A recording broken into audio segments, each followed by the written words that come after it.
that we've started recording. And then everybody should see the first slide. So again, welcome to West Seattle Transportation Coalition's April virtual membership meeting. We have talked for quite a while about trying to do some fun tech thing like this, and Here we are. our current crisis gave us the push to do this. So here we are, and we appreciate you all joining us, and we're learning all these new things in the current world that we live in. Before we get over to our guests, we do have a couple of sort of businessy things to take care of. So first, I want to review tonight's agenda. We'll start with a call to order, welcome and introductions, which is, I guess, sort of what we're doing right now. We'll very quickly approve some previous minutes. And then the main piece of business tonight is going to be a conversation with some representatives from the Seattle Department of Transportation, as well as King County Metro. They have some slides that they will be sharing with us, some of which some of you may have seen previously. But the main meat of what we're doing here tonight is really talking about transportation mitigation during the West Seattle Bridge closure.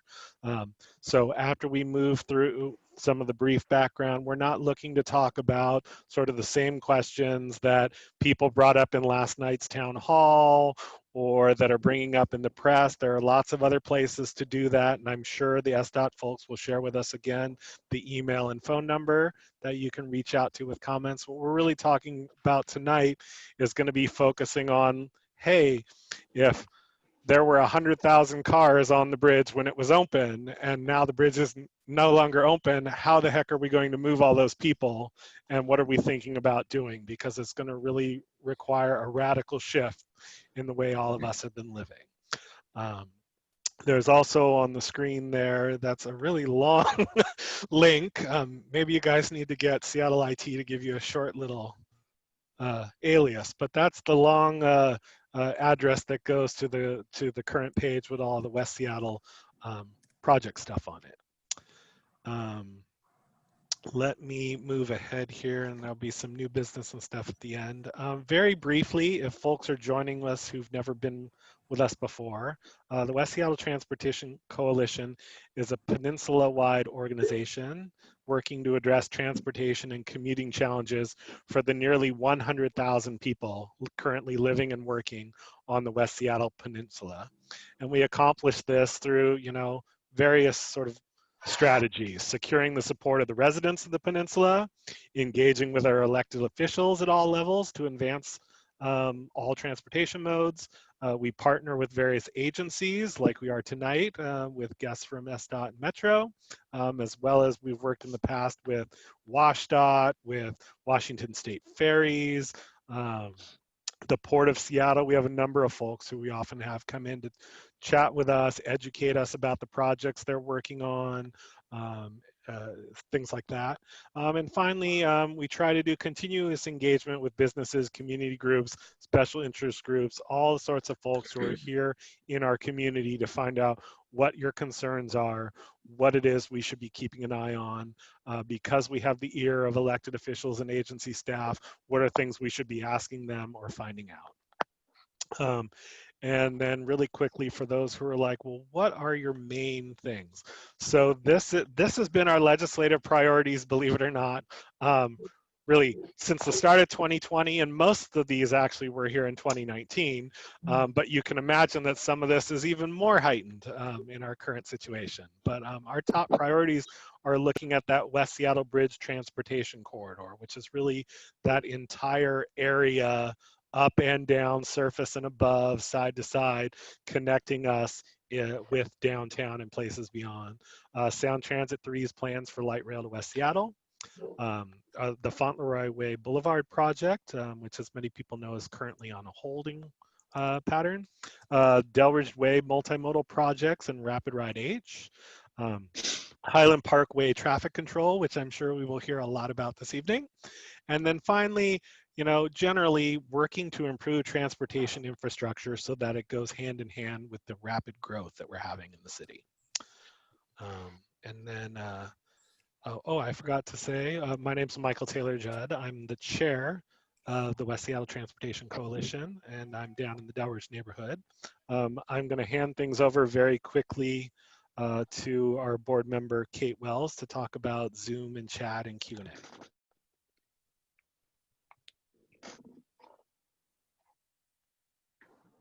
Hello.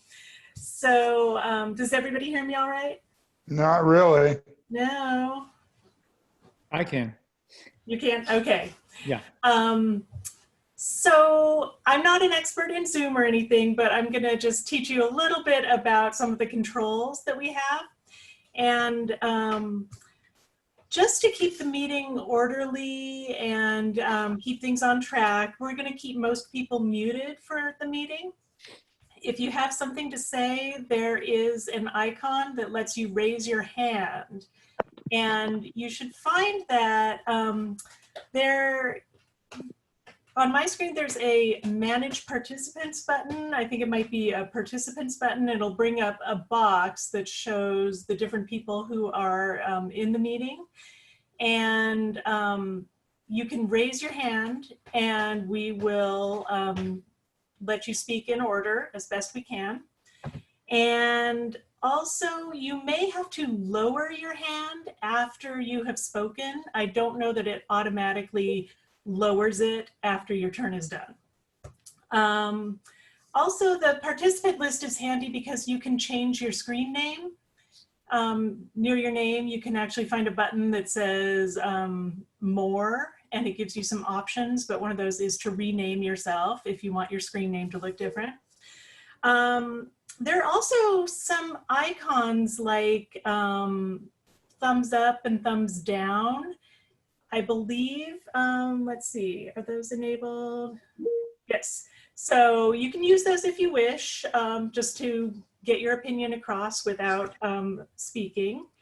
And you can also send messages via the chat window. There should be a chat icon, and you can either send a message to the entire group, or you can choose individual people to send your messages to. Also, we would like to invite you to virtually sign into our meeting by, did we decide if that's going to be John or me that gets those? John usually handles them. John. Okay, so one of the participants, board member John Wright, if you chat privately with him, you can add your email and you'll get added to our mailing list. So I think that is everything. Turn it back to you, Michael. All right, thank you, Kate. So very quickly, I see we've got a number of the board members on here. Quick bit of business. Obviously, we didn't have a meeting last month, so there is no March. So our previous meeting is back to February. Kate posted minutes of the February meeting into our Slack channel. Hopefully, folks looked at them. So I would entertain a quick motion to approve those, unless there are any edits. Motion I would approved. make a motion to approve. Okay. Second. All those in favor say aye. Aye. Aye. Aye. Aye. Any opposed? Nay. Okay, who was that? That's Mark. Just to be, I just want to know if you hear me or not. No, that's fine. Any abstentions? All right, so the minutes are approved and we'll get those posted wherever we normally do. If someone is really dying to see them right away, just send me a private chat in the chat window and I'm happy to share that with you. I don't know why my picture's not showing up. Is your video on? Heck, I don't know. Down the bottom left, you see it's video, Depending on his computer. the icon. No, I'm on my phone. Oh, okay. You may have to call in on your phone to a different number and maybe it'll show it then. I've done Zoom meetings on this phone a couple of times and my picture shows up. All right, well, while we work on that, let's I continue don't with want the to break any meeting. mirrors anyway. So I will remind folks that this meeting is being recorded. I will also, because normally we have a practice of doing this at in-person meetings, I'll let folks know as well that we do have representatives of the media on the call. I won't call them out like we usually do when everybody introduces themselves. We've got a lot of people and we're not all going to introduce ourselves. But do be aware, especially our guests, that things that you're saying could potentially be quoted in the media. And I'm just going to get right into the start of our conversation. So hopefully everyone is seeing the slide here. Again, this is a conversation with the Seattle Department of Transportation and King County Metro. Our main focus is going to be talking about transportation mitigation after a brief presentation from the SDOT folks. We have a number of folks from both agencies on the call, but 4 people in particular I want to call out as featured guests. We have Heather Marks, who's the Director of Downtown Mobility with SDOT, and who I believe is a West Seattle resident with all of us. We have Adiam Emery, who's the Transportation Operations Division Director from SDOT. We have Chris Arkills, who's the Government Relations Officer from King County Metro. I believe he's still over here in West Seattle with all of us. Live cut.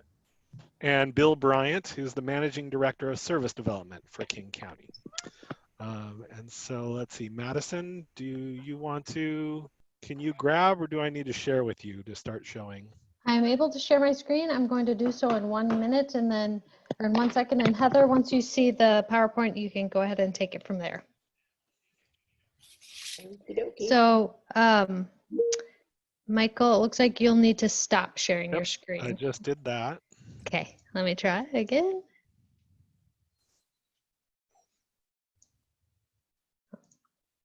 All right. Heather, I'll give it to you. All right, Cool. you did it. You did it, Madison. Well done. Nice job.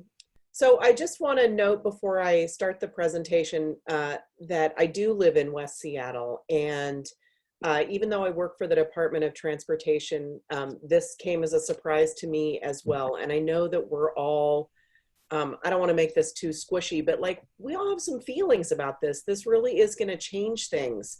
And so I want you to know that whatever you're feeling, I am feeling too. And I just have this other responsibility of trying to help get us all through it. So as we talk, let's give each other lots of grace, and please do believe me when I say that we're giving you as much information as we have. We're not hiding the ball on this one at all. You guys may remember that I came and spoke to you with my briefing partner, Chris Arkills, maybe a little bit more than a year ago to talk about the viaduct closure. And so when this went down with the West Seattle Bridge, the director of the department asked me if I would take the lead on this project. And so I'm heading up the group of people who are working on the engineering and the traffic and the communications and the interagency relations. So I'm the one here. So please do feel free to ask me any questions. And if I have the answer, I will give it to you. You have my pledge. Okay, we can move on. So I'm going to give you just a little tiny bit of background and a little bit of the future of the bridge, because I think it's important that we're all grounded and level set with the same information, just in case anybody didn't have the time to participate in the town hall last night. We're also going to talk a lot about traffic mitigation and communication and outreach.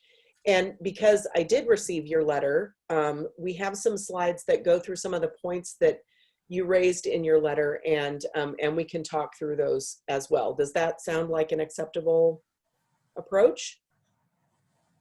All right, let's move on. So as you know, the bridge opened for use in 1984. It's a cast-in-place concrete and steel bridge.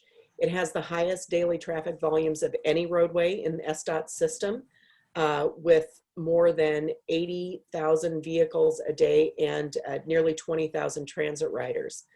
We closed it on May 23rd due to rapid, and when I say rapid, I mean really rapid growth and cracking along the center section.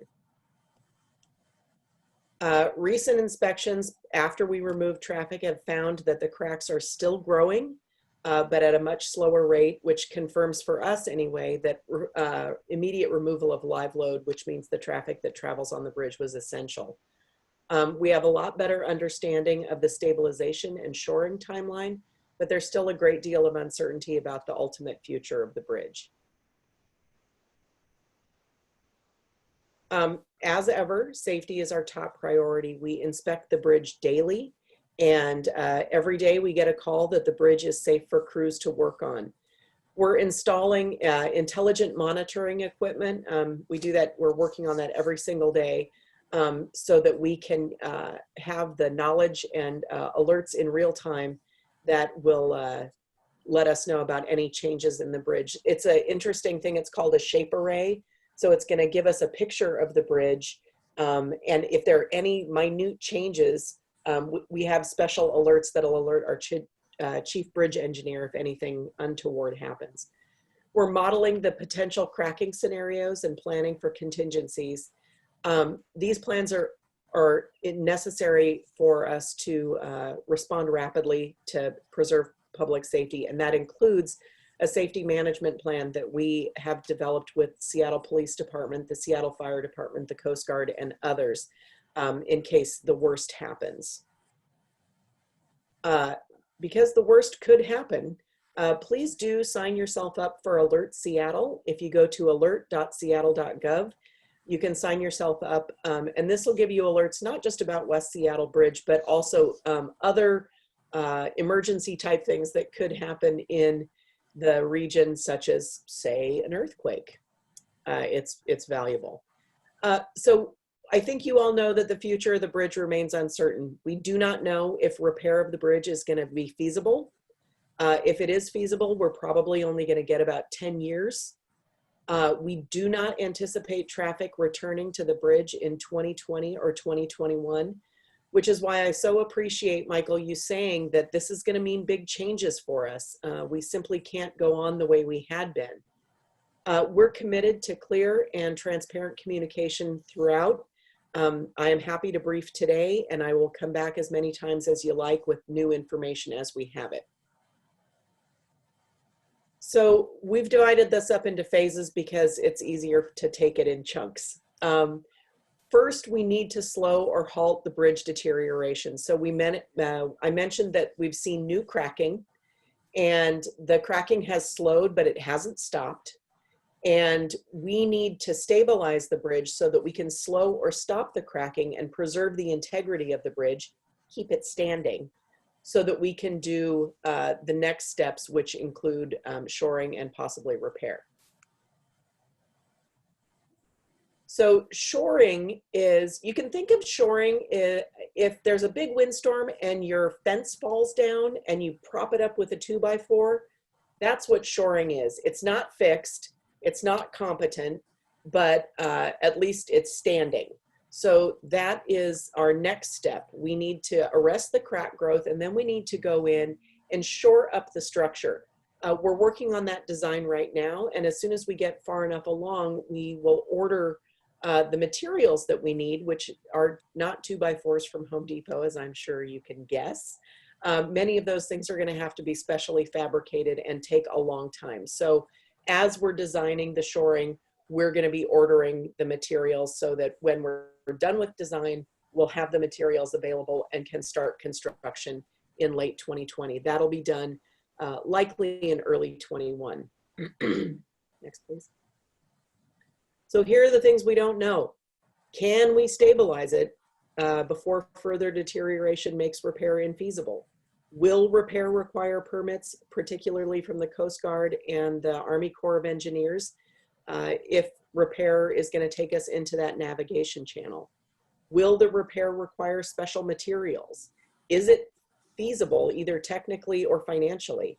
And since we're only at 1% design, we just don't know the answers to these questions. But as we proceed with the project, every new piece of information is going to impact what's doable and how long it's going to take. So as all of you know, the West Seattle Bridge has a similar level of traffic as the viaduct. And So it also has a similar level of complexity, except that we have many fewer reroute choices and a much shorter timeline to prepare, like no time to prepare. So that's why we're out talking to folks. The low bridge has been restricted to people who are driving emergency vehicles like ambulances and fire trucks, to freight trucks, as well as to public transit. We need to keep that low bridge available for supply chain and for emergency services, because particularly in this public health crisis, we need to make sure that people can get on and off the peninsula to emergency health services if those are necessary. The Seattle Police Department is supporting us with enforcement, and they are authorized to write tickets. Not only are they authorized to write tickets, but indeed they do write tickets. The path on the low bridge is still open to people walking and biking. And of course, access to Harbor Island for anybody who needs to get there is via the East Channel Bridge. On this picture, you can see the green is the East Channel Bridge and the blue is the low bridge.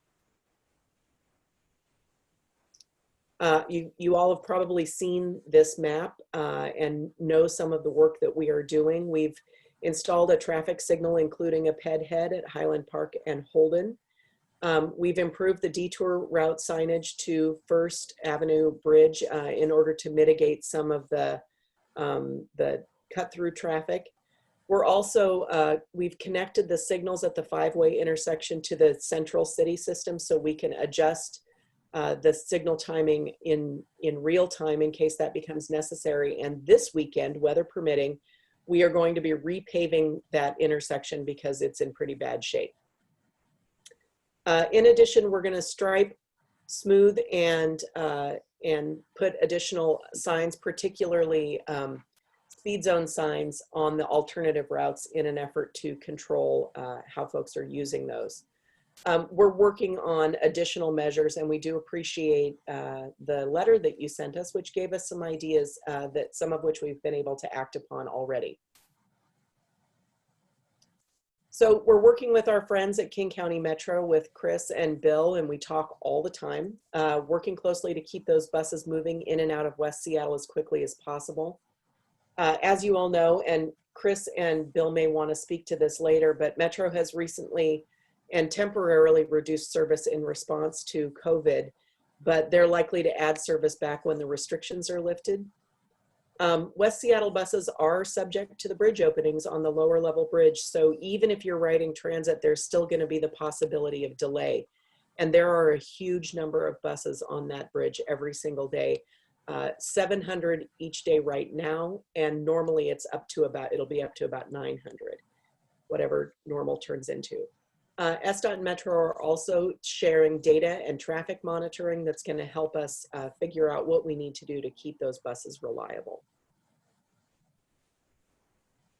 So we're working with the West Seattle community, as well as the South Park and Georgetown communities and businesses, to keep people informed, as evidenced by this briefing tonight.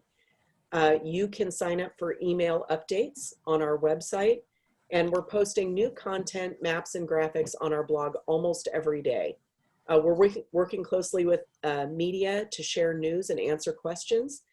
And we're also building our partnership with the Department of Neighborhoods and the Office of Economic Development so that we can reach out to the broader community, not just West Seattle, not just either side of the bridge, but also to the freight and maritime communities who are deeply impacted by this closure. So in response, and we're going to write you a letter back, so you don't have to memorize this, and there will be some more details available in that letter. But I wanted to go through some of the actions that we have taken, either in response or coincidentally with your letter.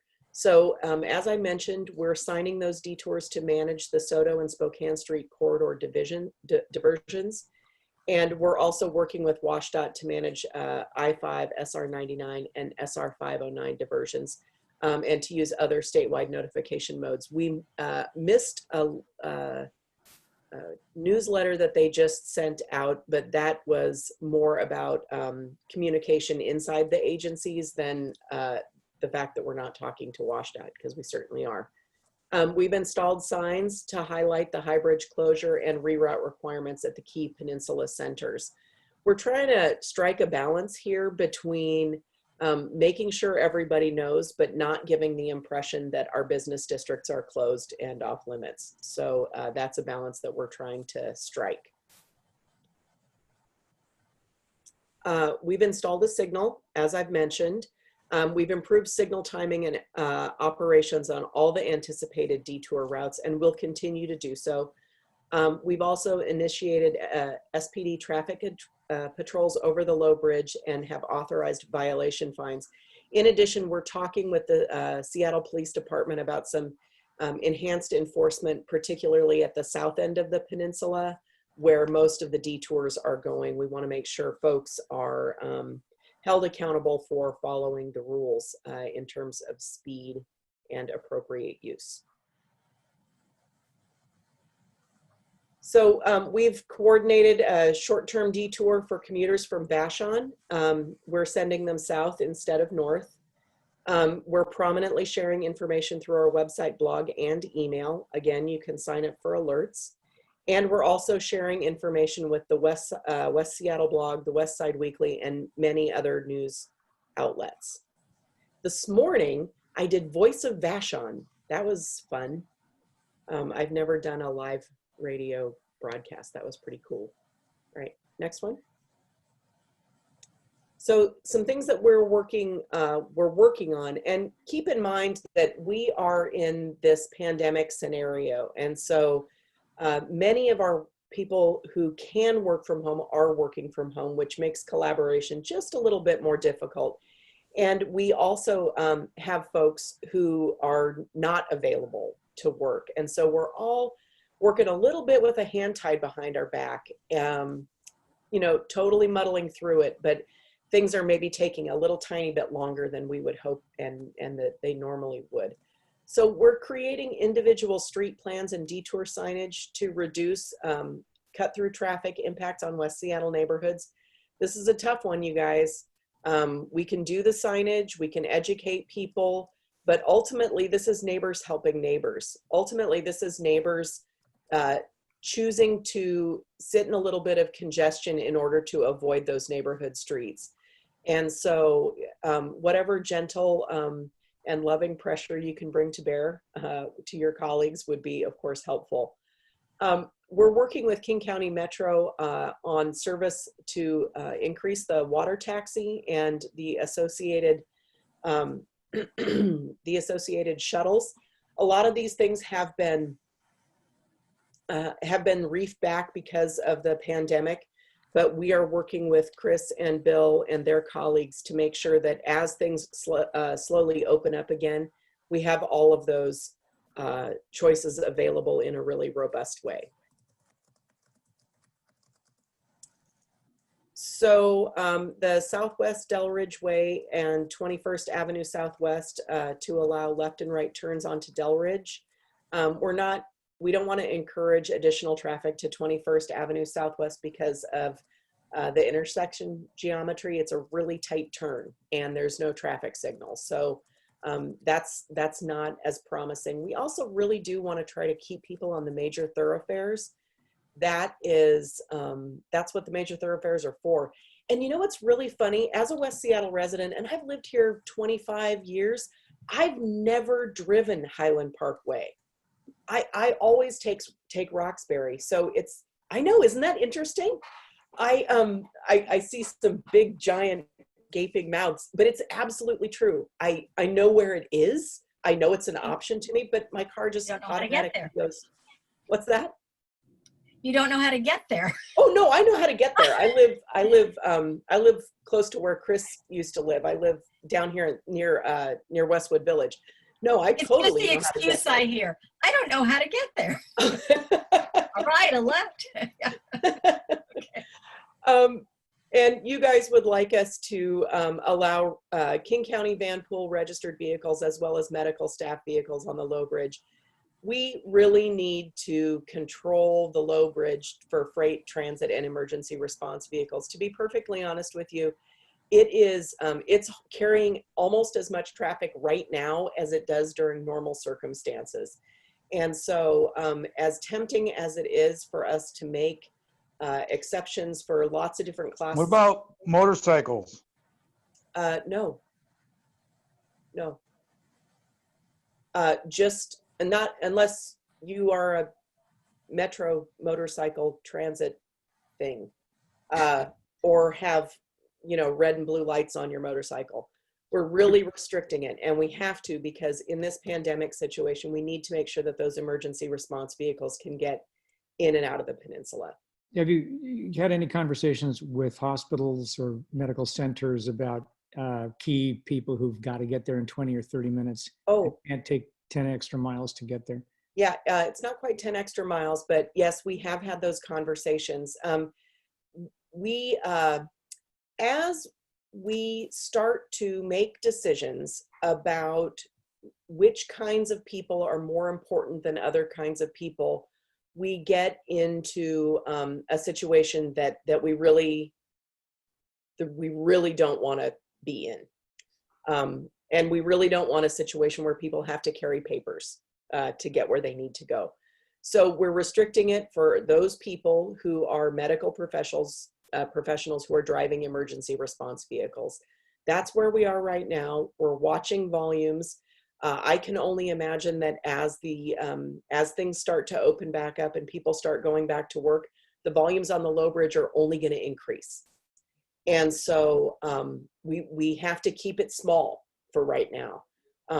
Once things get a little bit back to whatever normal is going to turn into, we can revisit that. But at this point, we really don't feel like it's prudent. All right. I'm concerned about people who are rushing off to save lives on 30-minute notice, or on, who are directing medical centers and need to get over there. Yep. Let's hold off on the questions, Marty. So when there is a crisis situation, I like to have a list of things to do. Maybe you're like me. Makes me feel like I'm more in control. So here are some things that you can do right now. You can go to seattle.gov/transportation/West Seattle Bridge, which incidentally is the shorter link to that long link, and click subscribe now, and you can get email updates about the bridge. And that's also where we keep all of our materials. You can ask questions by emailing 684road@seattle.gov or by calling 206-684-ROAD. You can sign up for Alert Seattle. We talked about that earlier. That's particularly important if you work underneath the high bridge. We also want people to, and I'm doing this as well, Chris is doing this too. We all need to start planning for the post stay home, stay healthy world. The ability to travel to and from West Seattle, as we always used to, is going to be diminished. And so, especially during peak hours. And so everybody is going to have to take this time to think about whether or not there's something that they can change. And maybe there isn't. But if there is something that you can change, that's going to allow space for someone who doesn't have those kinds of choices. Also, please do encourage others to follow those low bridge restrictions. It really is important for life saving. So happy to answer your questions. Michael, are you going to moderate that, or are people just going to sing out? I am going, well, myself and Kate are going to be moderating things. Let's see. While folks have a moment to think about what their questions are, you also, of course, have the option of putting them in chat, and Kate will read them. Do you want to, do we want to switch back over? We have some questions on a couple of slides that we can go to if we're in between people asking questions. Is that all right with you guys?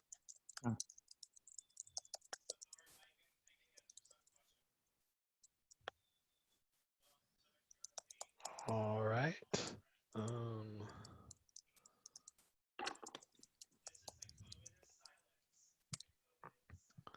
So again, just to recap, our featured guests, although they may defer to other folks who are here with them, Heather Marks, who was speaking, Director of Downtown Mobility from SDOT, Adiyam Emery, Transportation Operations Division Director from SDOT, Chris Arkels, who's the Government Relations Officer from King County Metro, and Bill Bryant, the Managing Director of Service Development from King County.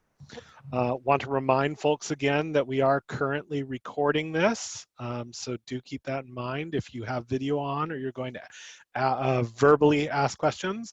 As well, I'd like to extend a quick welcome to our District 1 City Council member Lisa Herbold, who joined us on the call, as well as our King County District 8 Council member Joe McDermott, who is on the call. If they are interested in offering any comments later on in the Q&A, we'll give them an opportunity to do so.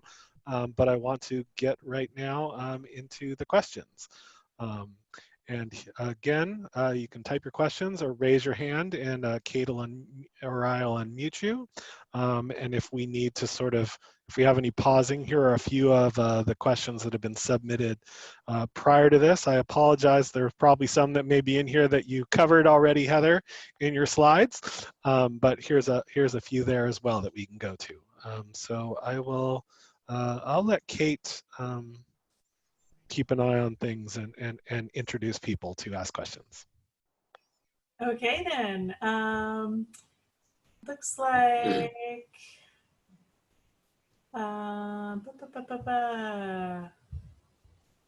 okay, John V, is that you, Victoria? Yes, it is. Okay. So, Heather, this is Victoria Nelson, and I left you this question earlier today, but you've been encouraging people that once the pandemic restrictions are off and they're back to their normal work routine to take transit as much as they can. But I'm curious about how much capacity Metro really has to support West Seattle with our volume of traffic to be redirected. So, Chris, do you want to take a shot at that? Sure. Metro West Seattle is a very rich transit market. The transit market has grown in West Seattle because of the viaduct construction over the last 5 years. So we've with state help, we've built a very robust market, and so Metro has invested quite a bit in West Seattle. Immediately after the bridge was closed, we started meeting with an internal team of Metro people, about half of whom are in West Seattle, including the project manager and myself, and several of the service planners. So we are very acquainted with the needs of the peninsula in terms of transit.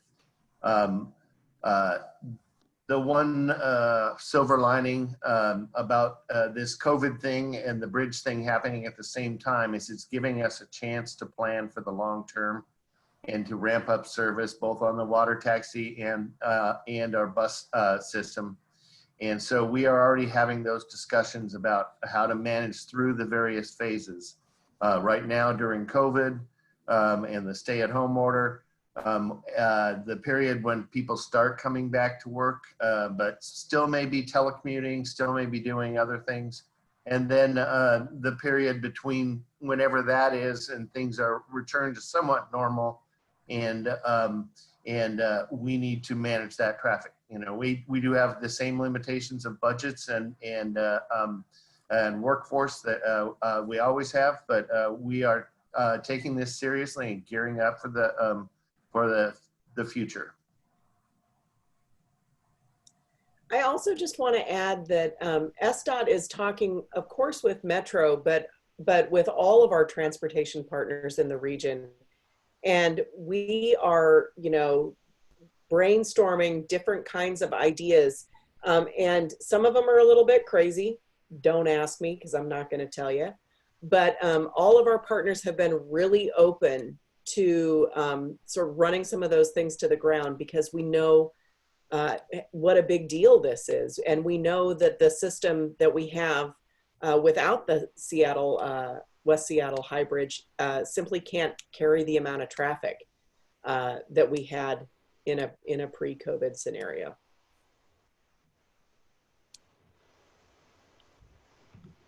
Okay, it looks like Regina Walker's next, but you just chatted. Was that your question? Well, I sent it just in case. So the second thing I mentioned on there is what I want to make the point on first. I sat in on the meeting last night as well, and it seems that whenever we talk about transportation, modes of transportation, alternatives, everyone assumes that everyone that lives in West Seattle commutes downtown, and that's not the case. There are a large number of us that commute to the east side every day. In my case, I'm going to Yarrow Bay. Alternative methods of transportation like transit and things like that are not very easy or always available, especially when you're starting work at 5:30 in the morning. That's number one. Then number two, I thought I heard someplace on a news release that access to West Marginal Way from underneath the bridge was going to be eliminated. Is that true or false? So Regina, it's Heather Marks. I'd like to just address your first question. I totally agree with you. Not everyone is going to be able to either work from home or take transit or get a bike. We absolutely know that. We just want to encourage people who do have that flexibility to use it, because we need to make space for people like you who don't have those kinds of choices. So don't misunderstand me when I suggest that folks need to think about different ways of doing things. Folks writ large need to think about different ways of doing things, but that doesn't mean Regina Walker needs to do something different. I am sure that you are paying careful attention to your commute and doing everything you can to make it as responsible and friendly as possible. There is no plan to close West Marginal Way. However, the very northern end of West Marginal Way is under the High Pass Bridge. And so we are planning for scenarios when, in an abundance of caution, in case the worst happens with the bridge, either with something that happens spontaneously, or if we have to do some kind of controlled demolition.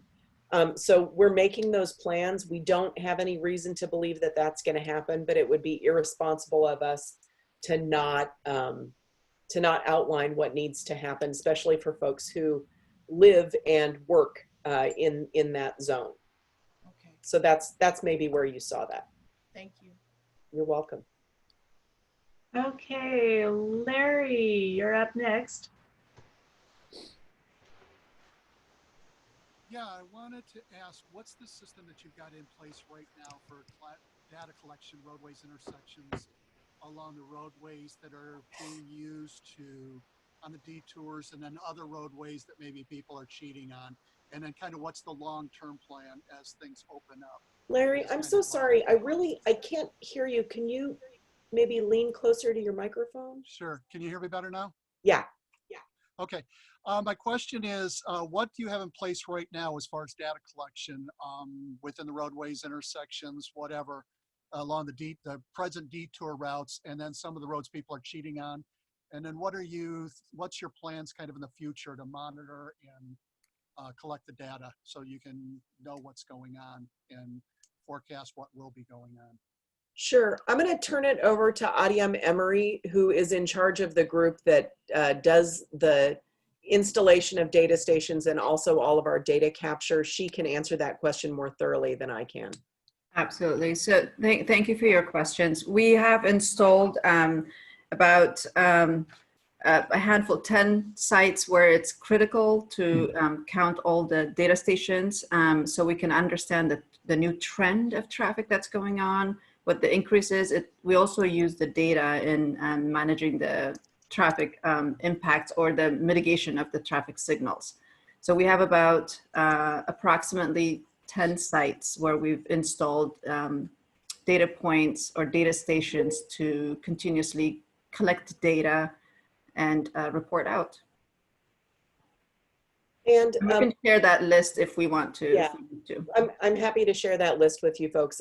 And when we do, if you are not seeing locations that you feel like would be helpful, we're absolutely happy to consider those.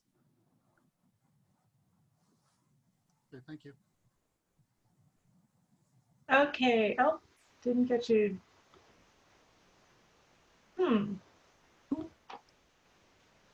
Repeat. Okay, sorry, I thought I didn't get you there. Deb Barker next. Moving on, the question that was before, Adiam, can everyone hear me? I can hear me. Yeah. Okay. Adiam, how far will SDOT monitor these data sites, the stations? For instance, will you be monitoring at Fauntleroy, at Morgan Junction, at Erskine and California?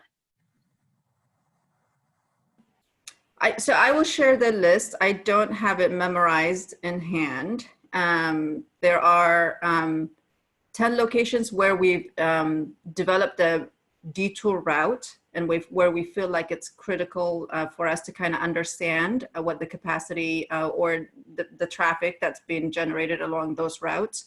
I'm sorry, but I can't, I'm just gonna have to share the list after this meeting for you to like, yeah.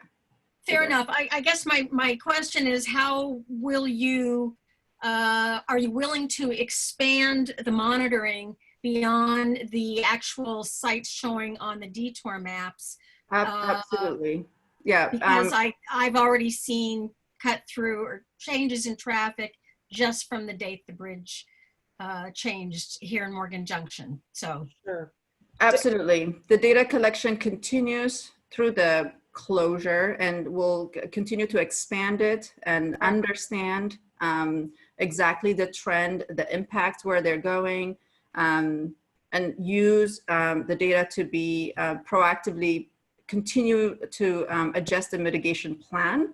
So I call it a living product. So it's continuously monitoring and adjusting and making sure that we're adding data sites to understand the new trends that's being formulated in the peninsula. And will those data sites be clearly obvious on SDOT's website, so that when I'm asked something going on in Morgan or something like that, that I can go and find out, yes, it's monitored or not? Or should we be going through Heather?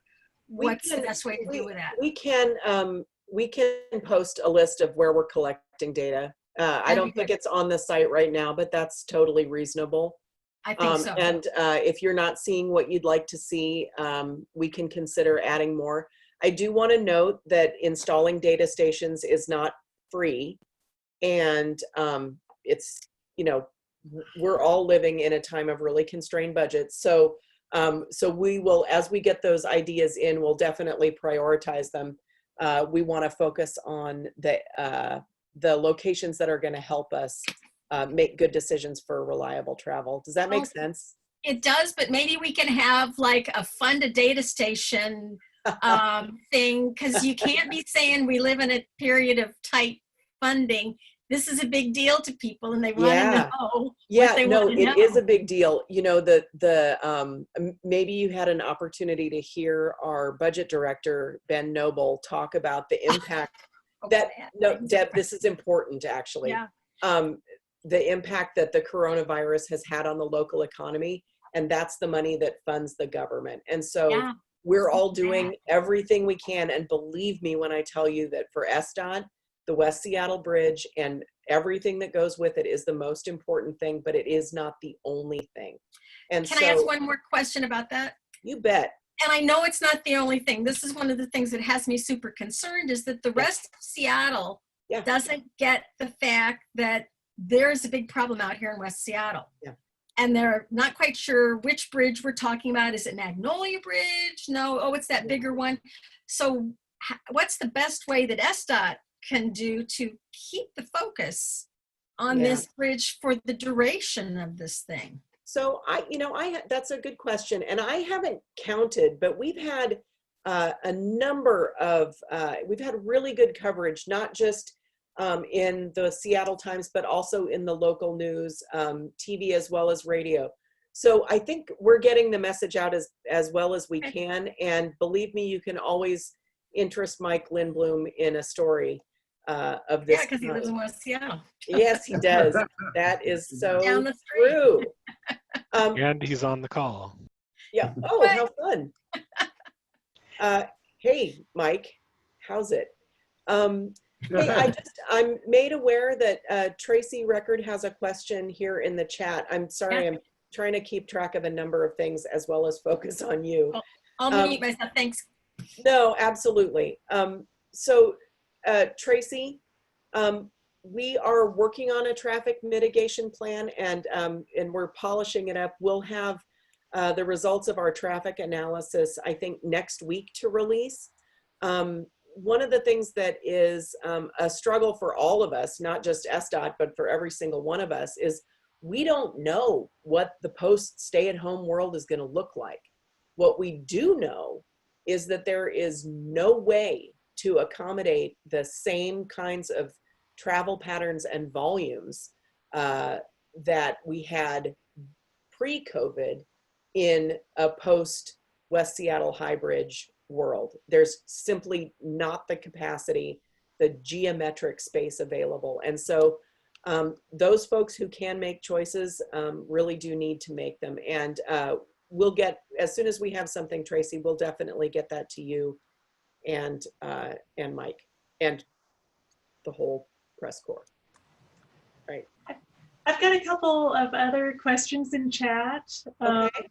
From Mark, can an added northbound traffic lane be squeezed in on SR5, which maybe is I-5, from Michigan to past Spokane Street, and the turn off of the ramp control signals? So you want another lane between Michigan and Spokane on I-5? The thinking is all the traffic that would have normally gone on at Spokane Street to go northbound is now shifted to the south and getting on at Michigan Street. And I don't know if you can squeeze another northbound lane in there or not. I haven't driven that corridor for quite some time, but you're basically shifting a lane's worth of traffic, one interchange to the south. Sure. And right now you have the add lane from Spokane Street to State Route 90. And sure, basically all that traffic's going to shift to the south. You can't use the ramp control meters at Michigan Street. You've added all that traffic coming in that would have used Spokane Street. Yeah. So is there a way to add a lane of capacity on northbound I-5 Sure. to help alleviate the pressure? So as you That's may probably know, a question for WashDOT, but yeah, it has is a SDOT question looked for into WashDOT. it? That's right. But you're so lucky because I talk to WashDOT each and every day. And so I will check with them. They're also monitoring the volumes on I-5, and I can check to see if your idea is something that's feasible in any circumstances. And then I'll also discuss with them whether or not that's something that they would even consider, even if the traffic volumes seem to indicate that would be a good idea. I don't know enough about that section of roadway to answer for them. Good idea, though. Okay, I've got one more here. Will there be a West Seattle Bridge Advisory Committee that includes neighbors from West Seattle? That's from Gunnar Scott from HPAC. Yeah, so we are putting together a technical advisory committee because we, this is going to be, bridges are complicated, and we want to make sure that we have validation from technical experts in bridge and geotechnical from around the country. I don't know that we're going to put together a West Seattle advisory committee. I know that my neighbors are very good at letting us know when they have ideas and thoughts. I will tell you that I am available to brief any group at any time. So that is part of my commitment to you, is every time we have something new and we roll it out in the press, if you want me to come and talk to your group at your next meeting, I am happy to do that. Okay. We don't have any other raised hands. I'd like to jump in with a little question. You bet. I'm just curious. Oh, okay. I'm curious what, I've heard a lot about the capacity of the West Seattle High Bridge and how many vehicles it carried. I'm curious what the maximum capacity of the First Avenue South and South Park bridges are, and how much of that capacity was being used pre-COVID-19? You know, that is a really good question. And that's part of the traffic analysis that I was talking about earlier. As we're going to probably be ready, that's going to be buffed up and polished and, validated in all its different ways next week. And so as soon as we have that available, I'll absolutely send it to you folks. And then if you want me to, because I know we're not going to get enough of each other over the next couple of years, I'm very happy to come and walk you folks through it. Heather, I have a kind of a follow-up question to Regina's question earlier, and it kind of ties into one of these questions that was previously submitted. Although I guess it's actually more for the Metro folks. So we all know we're coming into sort of an even tighter budget situation than we were before. But we also know that buses are going to be one of the easiest options for getting more people through the corridor. But not just sort of the question of how do we get more frequency on the existing bus routes, but a number of folks have been asking, what are the options since we really need to look at possibly getting more buses?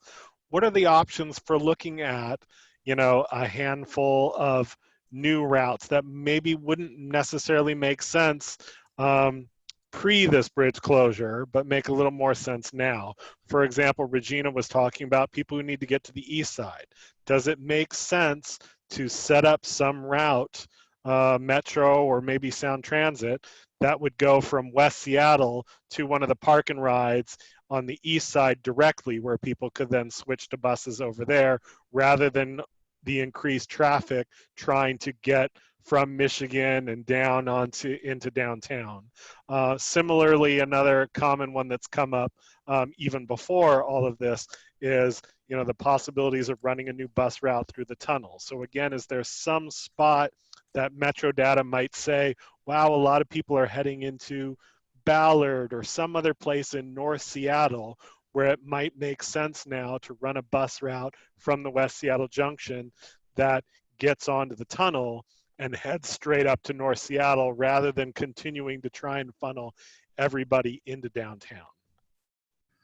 Well, I am not a transit planner, nor do I pretend to be one, but so I'm going to let Bill speak a little bit more to this. But I will say that in our working group, we are putting all ideas on the table and trying to prepare for all eventualities, and looking at any bold creative ideas.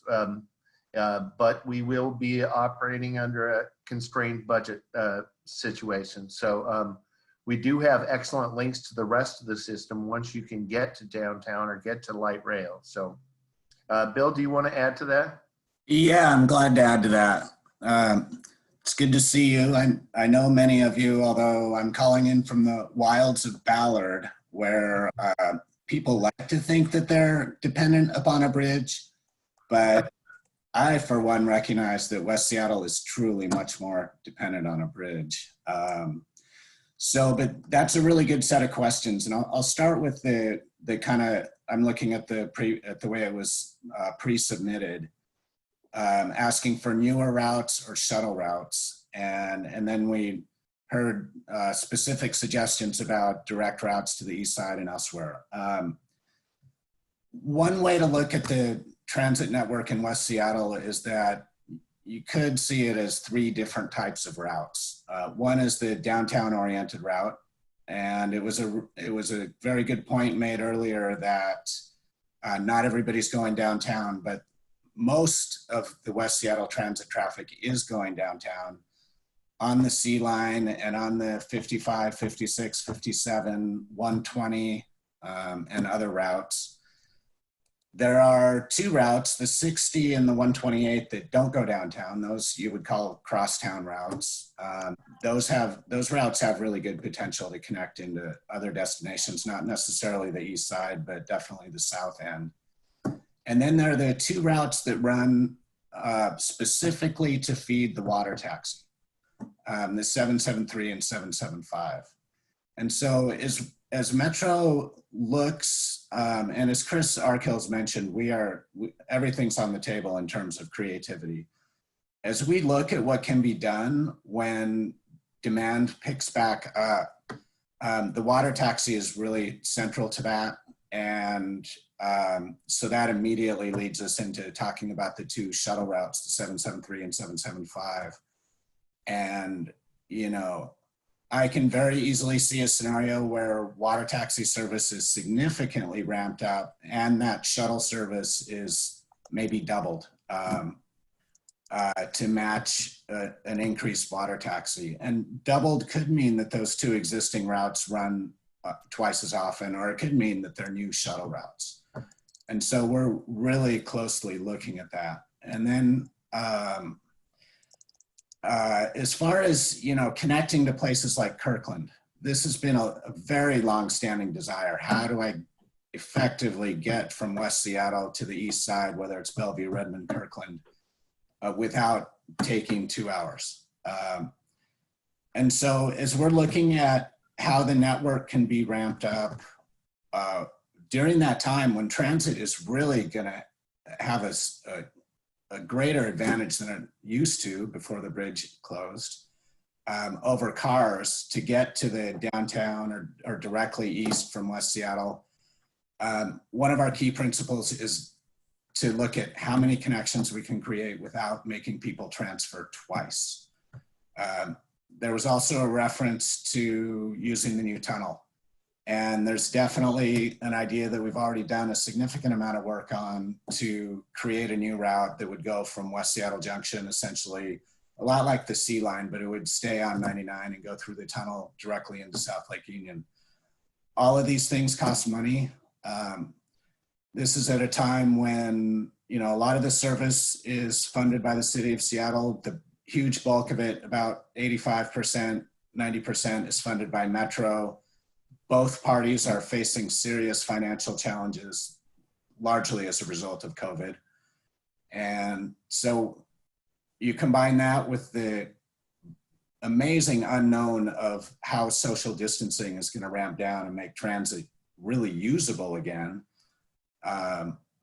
And that's the challenge that we face. But I can say with a lot of confidence that we're looking at every idea out there, and I really welcome thoughts from this group and others. Okay, thanks. Marty Westerman, you're up next. Thanks. Low bridge questions. The 2016 West Seattle Bridge Transportation Corridor Improvement Plan called for fixing the low bridge 4 years ago. So I'm wondering what happened, because we're hearing now that you have to fix the low bridge. So my question is, first, your Friday memo said that there was danger from possibly high bridge collapse, which would cause low bridge closure. I want to know also, is there a possibility of mechanical failure on the low bridge that would stop us from using it?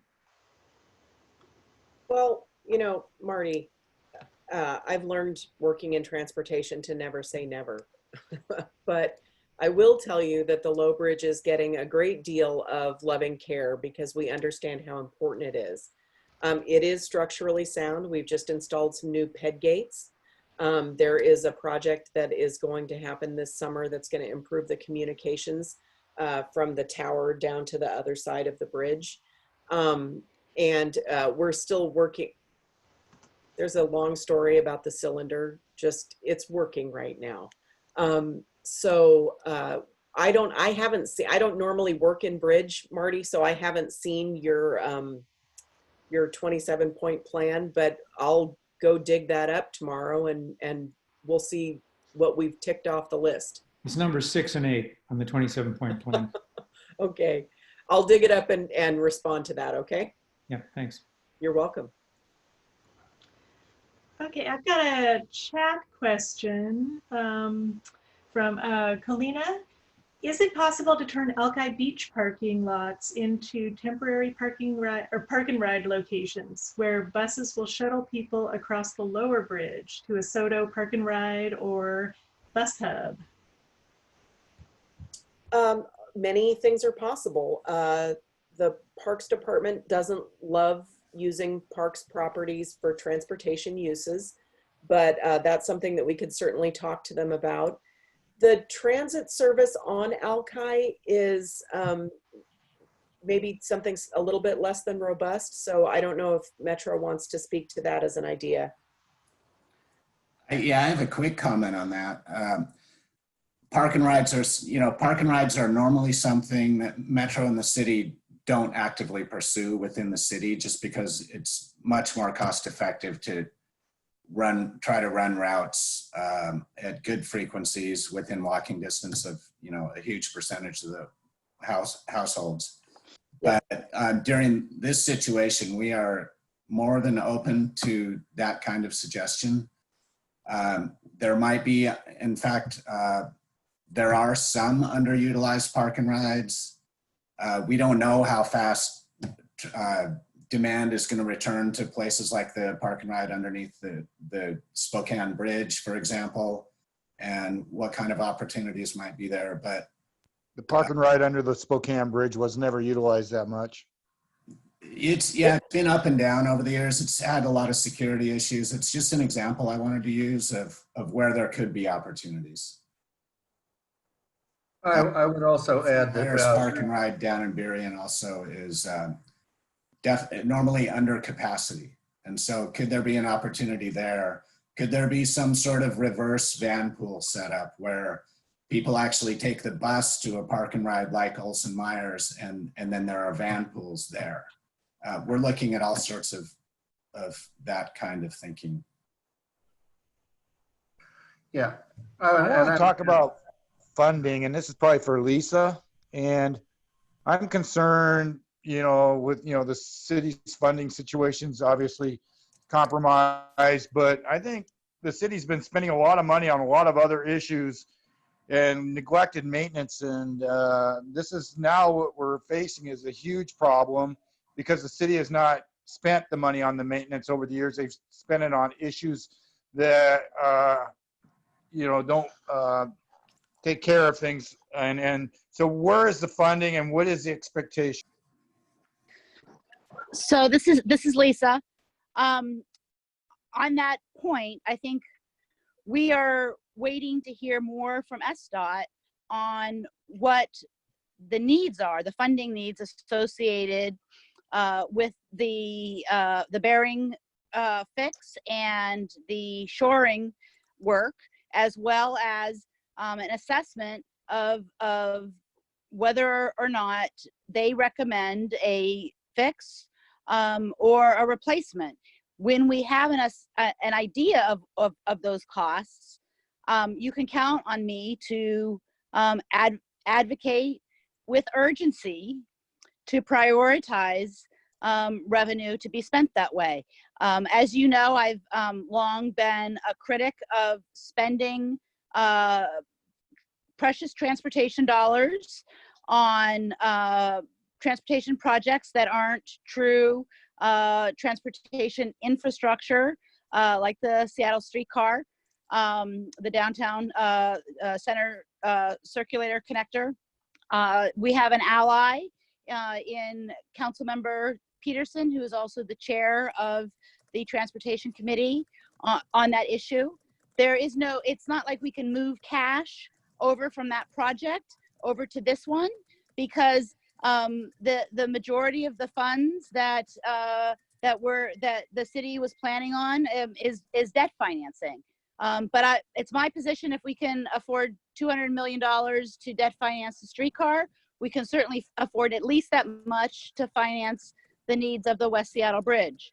Tomorrow, I'm also going to be talking with Congresswoman Pramila Jayapal about the infrastructure package that they'll be working on in Congress, and identifying the needs of the West Seattle Bridge for that infrastructure project. I know that the Congress as a whole the interest in bridges in this country is a bipartisan issue, and even before COVID-19 and the interest in developing an infrastructure package that serves as a employment relief for workers, to put people to work building things.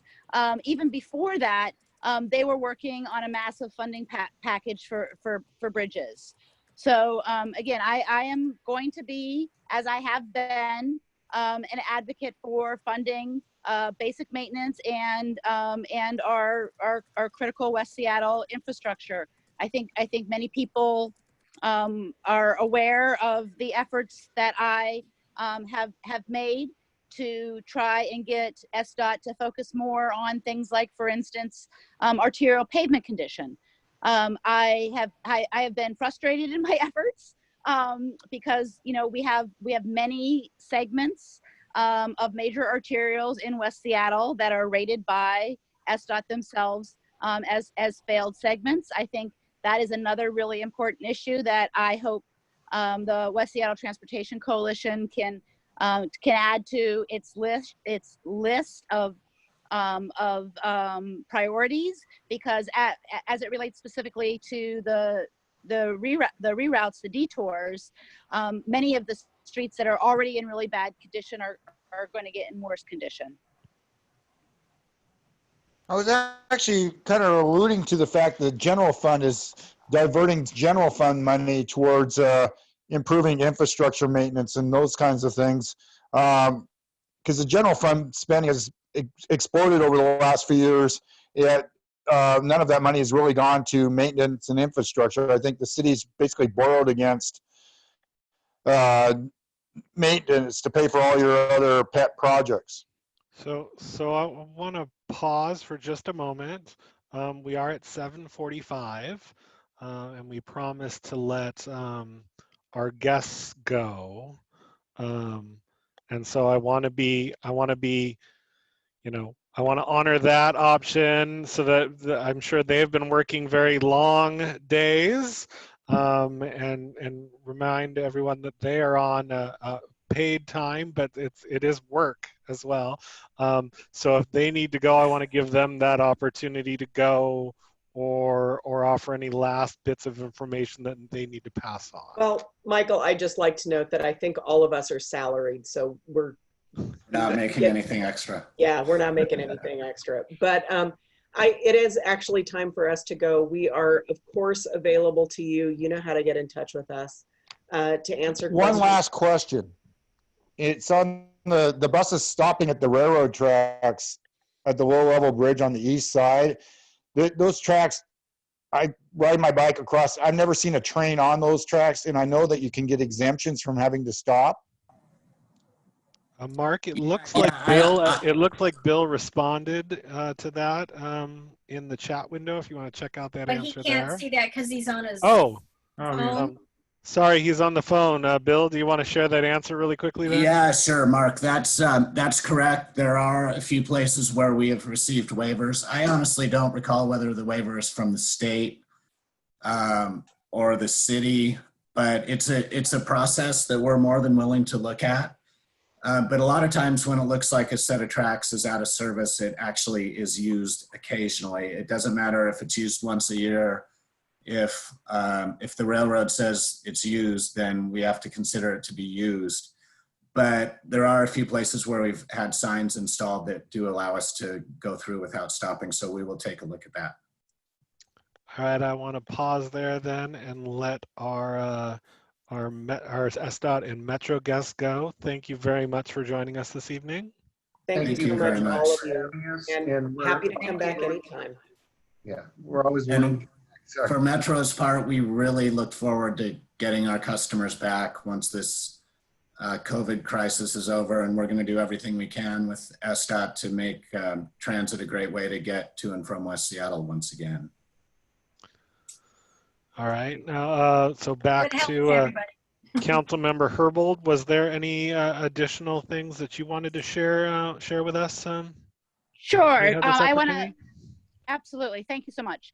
I want to thank the West Seattle Transportation Coalition for pulling together the letter that I received today. I think to the extent that some of the items that you've identified as priorities, SDOT's already working on, that's great. But I think it's a great way to keep us organized and focused on the sort of the important categories, whether or not that's getting questions answered about how we got to where we are now, what our traffic mitigation plan is, and what our long-term plan is for the bridge, as well as questions about process and oversight. I think the more you could put your good heads together and help keep government focused on the priorities as folks who really have your feet on the ground on this issue. I think that's incredibly helpful. I also want to let you know that I'm so appreciative of the efforts of SDOT and Metro, and we're going to work together to keep making sure that there's a sense of urgency around this issue and around getting us to the other side. And then I also want to let you know that Councilmember Joe McDermott and I are in frequent contact about how we can work together to represent your needs as it relates to some of the transit challenges that we have. I think we also need to be thinking about the next transportation benefit district measure that there's a lot of interest in making sure that we get on the ballot for November. And as we know, the way that Metro allocates hours from the city transportation benefit really it mirrors the service guidelines that Metro uses for the whole system. It's typically very focused on addressing crowding and reliability of routes that are already very, very well used. So I think we really need to make sure that we're working together to make sure that there is an allocation of those funds to add more routes where they need to be, and expand routes that may not historically been well used, but we know that they will be well used if we increase and expand their service capacity. I think that covers it for me, and just know that I'm working really hard, as is my staff, reading everything that West Seattle residents are sending me about their ideas, and we're compiling them and working as hard as we can to get that information out to you and get answers to your questions. Thank you. Thanks. Thank you, Lisa. And we also have King County Council Member Joe McDermott. Was there anything that you wanted to say? No pressure. But if you did, I wanted to make sure you had the opportunity to share with us, Joe. Thank you, Michael. And thank you to the coalition for facilitating and putting together tonight's meeting. I should say having your first virtual meeting. Congratulations on that. And for as much as we all West Seattleites are putting up with and stuck, imagine how the rest of the state feels, because we're stuck on the good side of the bridge. That said, Bill Bryant spoke to a lot of the work that I'm leaning into, and Lisa has spoken about the work she and I are doing together and the communication she and I are making sure we're maintaining, that we are, and my role here is to be as supportive as and encouraging, pushy as needed, to make sure that transit options that King County provides, Metro Transit, water taxi service, are as robust, strong, and efficient as possible. And as we've talked about in this call, that's thinking outside the box. That is, how many extra routes? That's where might they be routed? Is it entirely new routes? Is it park and rides? And it's all that kind of stuff. The suggestions from this conversation, things I'm hearing directly from constituents. I know Lisa and SDOT are hearing directly as well, and supporting and encouraging all of that. So this is really a fruitful place to gather more information.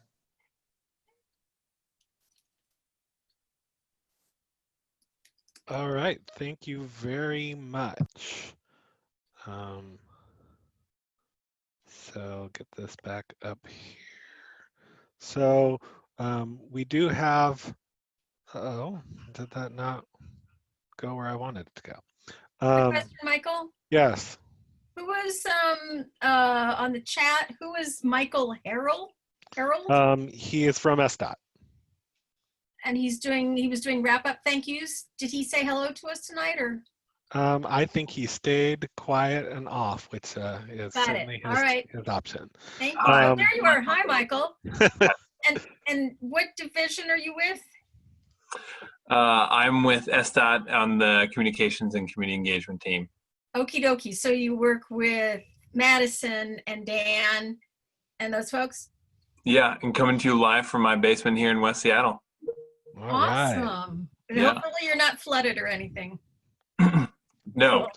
All right. Thank you. Just I like to know who's writing to us. Thanks, all you West Seattleites. So for folks who are on the call, the coalition does have some other business we'll be conducting, but before some people scramble away, I do want to call attention. It's sort of under old business right now, but just a reminder while we have some people on the call and some new people on the call. If people are feeling generous, the West Seattle Transportation Coalition is an all-volunteer coalition, and we do not currently charge member fees. So if any folks are feeling like they want to kick a few dollars to us to help pay for going into the virtual environment here or some of the other education things we do, feel free to send us an email at info@westseattletc.org, and John or Kate could drop that into the chat window for me at the moment. We would love, any help that people can give, helps us keep going during the year, as well as we have some vacancies on the board, and we're always looking for new board members. In particular, we're trying to recruit some business folks here in West Seattle and White Center areas. If you are yourself or anyone you know might be interested in helping to keep an eye on transportation issues. And with that, we will move on unless I missed any other old business. New board member? No. All right. So then again, those who want to drop off, thank you for joining us this evening. Everyone is welcome to stay, but we realize some people may not be interested in a little bit of minutia here. I don't think we will go to 8:30 p.m. For anyone who's new and checking us out. My guess is we'll go more like, what are we at now? Probably more like 8:10, 8:15. So I have under new business. Thanks for having us. Yes, thank you for being here, Chris. I think hopefully it is, most people are aware, but we hadn't brought it up in a previous meeting. So I added here that we sent a letter to the city and various folks on the West Seattle Bridge and this closure. It was printed in some media places. Deb's showing, doing a show and tell there on her video. I believe it's on the West Seattle blog. And of course, if you saw in the presentation earlier, Heather, on behalf of SDOT, was responding to some of the questions and suggestions we asked specifically in that letter. So I just wanted to call that out here, and if anybody had questions about that. And I also wanted to mention for our supporters that the board has been working on a letter of support to send on the East Marginal Way project, which I will defer to Kate to offer any quick little summary of what that is for folks who may not be aware. Okay, the East Marginal Way, of course, runs along the east margin of the Duwamish River. It runs along the ports on the Seattle side there. It is a huge freight corridor, and currently the pavement is failing due to the size of trucks. They've gotten a lot bigger and heavier over the years. So the city is planning to rebuild that road to the specs that will hold the trucks. And as part of that, the part that really affects West Seattle the most is they're going to greatly improve the bike path along there. It's going to be a fully separated bikeway, separate from the trucks. And especially right now when people are trying to find different ways to get around, this will be a great connection for cyclists heading downtown and to points north. All right, thank you very much, Kate.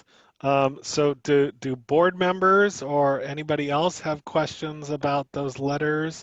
I know we have not sent the letter on the East Marginal Way project yet, I think I'm responsible for finalizing the pretty version and signing off on it, and I haven't had a chance because I've been prepping for this. So that will probably get done tomorrow while I'm sitting in a homeless shelter for several hours working a shift.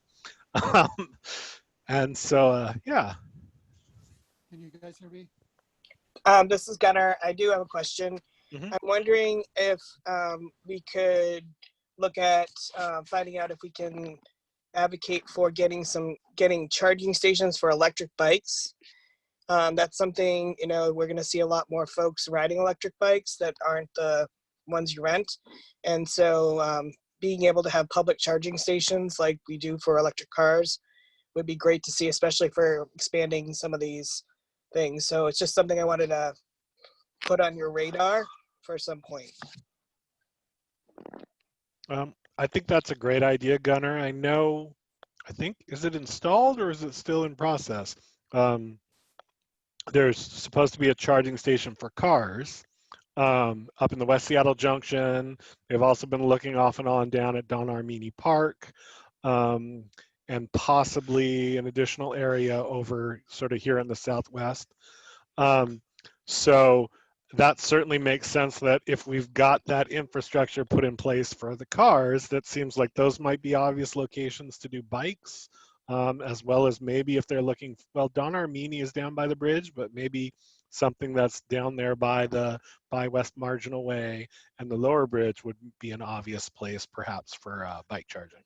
Well, I mean, that's one thing, but the issue I have as a bike rider is theft. And the city's failure to deal with the theft issue really makes a lot of people not want to ride a bike because they have no place to park it in a safe manner.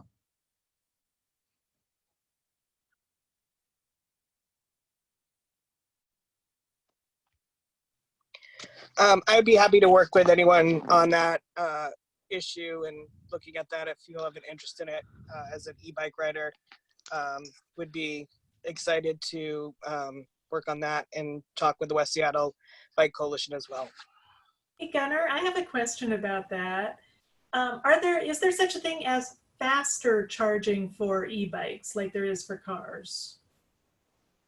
That's a great question. I don't know, but I have a bike guy, and so I'll ask him.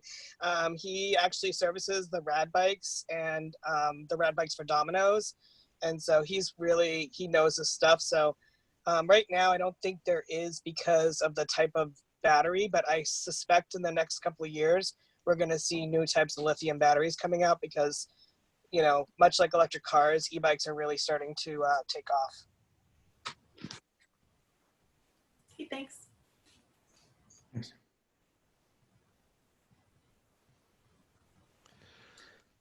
Are there other questions or are there other new business things that I may have forgotten? We had City Light in several months ago talking about their program for car charging stations.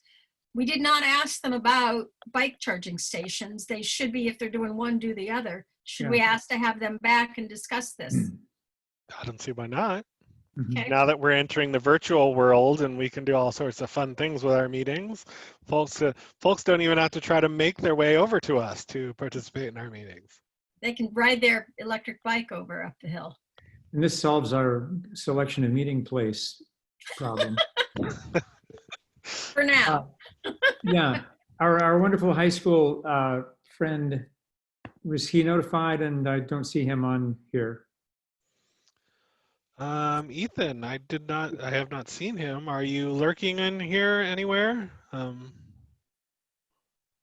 Larry, would you be willing to check in with him? Yeah, I'll follow up with him. Okay. And the second one, we got an info note from a fellow on the medical side who just moved into Near White Center and wants to become a participant. And I sent a reply to you and John, Michael, I'll follow up if you want, but I want him on everybody's radar. Sounds good. Because that could be a new board member. Yeah, that's good. Looks like Larry's got his hand up. Yeah, I just wanted to point out. Talk louder, Larry. I just wanted to point out that with D1CN, I know Deb, you've been involved a little bit. They're wanting to also kind of coordinate with us on letter regarding marginal way. So, well, they can use ours as a template, Larry. Deb, you have thoughts on that? We could send our own according to Tamsin. We don't have to go with theirs. It seems like it would be stronger to have 2 letters from different organizations. I agree, Kate. Yeah. So ours would go out separate from D1CN. Okay. Okay. Yeah. And they can use ours as a template if they want. Sure. There's already a template. I lifted half of it from the sample letter anyway, so. Yeah, that's the sample. There you go. I'm working with Amanda Sawyer to Almost all the work is done. I'm working with Amanda Sawyer to get some stuff out the next couple days for that, so I wanted to make sure I got that wrapped up. So those of you that are on that email list will be getting. I'll make a motion to adjourn. But just a second, I've got one more question. Our next month. We've got a couple more issues. Yeah. Larry, can you turn your volume up somehow on your computer? I don't know. Can you hear me? Yeah, I can't hear Larry either. Yeah. If I turn up my volume on my computer, I can hear Larry better. Can you hear me now? A little better. Yeah. A little better. Okay. Okay, meetings for May and June. Do you want ferries in here for May? No. I don't talk about this last week. think so right now. We can talk about this more at our board meeting. Yeah. As to exactly who we want to follow up more around mitigation.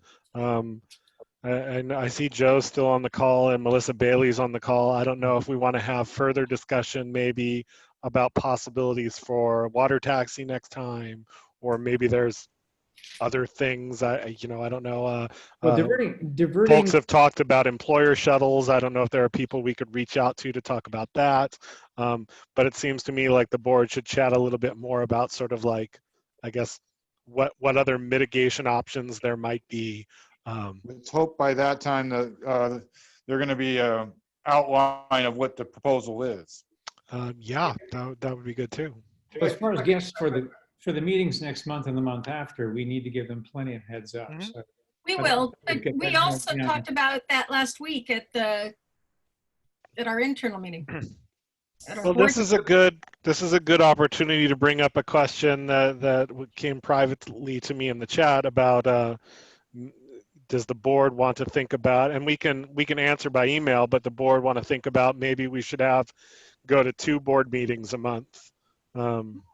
Yeah. For the next, while we're in this kind of weird state with COVID and what's happening with the closure, maybe there's a lot of stuff that we really need to be checking in with each other more. So, and with the Zoom, this meeting format, it's so less time consuming in some ways because you're not having to spend time traveling to and from. Yep. All right. So I will work with us on email about setting that up and when's the best time. Okay, good.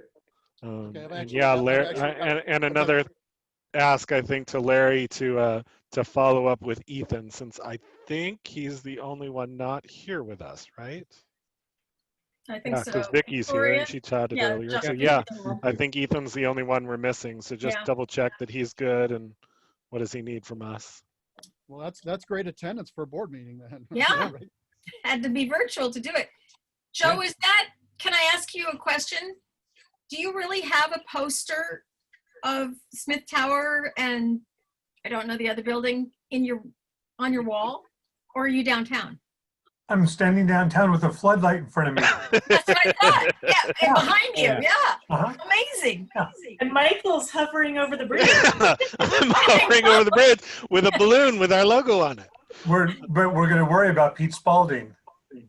Yes, Pete's been watching too much Netflix. Yeah. No, actually, is he still in the call? He can explain himself.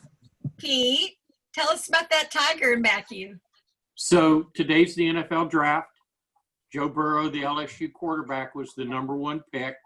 So hence my LSU Tigers influenced my choice of virtual background tonight. But they always influence you for anything. Yeah. Well, at least I'm predictable. That's true. Well, I'm surprised you have the New Orleans Saints back there. No. All right, All right. we are coming up on 8:10. Yay! Is there any additional new business? Or I believe Mark would love to make a motion to adjourn. I want so- to ask I one more always like question. that emotion. Not yet. There's Not one more yet. question? All right. Lander Street opening. Oh, I was we should have just- asked before SDOT got away. Yeah, when? I was just on their website a couple days ago, and I think it's the end of the year. Oh, that far out. I thought I had a late spring, summertime frame. So I thought it was never sooner. mind. It sounded Originally, like they were saying the bridge itself would be open like in the summer, and project completion would be end of the year. Oh, Oh, all right. That's Something for us to track. Just okay, saying. interesting. Well, that would be a big benefit, Yep. especially for bike riders Yeah. and people that choose to go up First Avenue South. Mm-hmm. Okay. Or yeah. So All right, what's your question, Deb? that was it. Oh, Lander that was Street it. overpass. All right. Well then, Mark, you love to do it, so Go. I'll move Mark. the motion to adjourn. all those in favor? Aye. All right, thank you Aye. everyone for joining Thank you, us. guys. Good night. I'll make a more concerted effort to check my MSN account too. Okay. All right. Bye. Thank you all for doing this. Yeah, it's getting to be more of a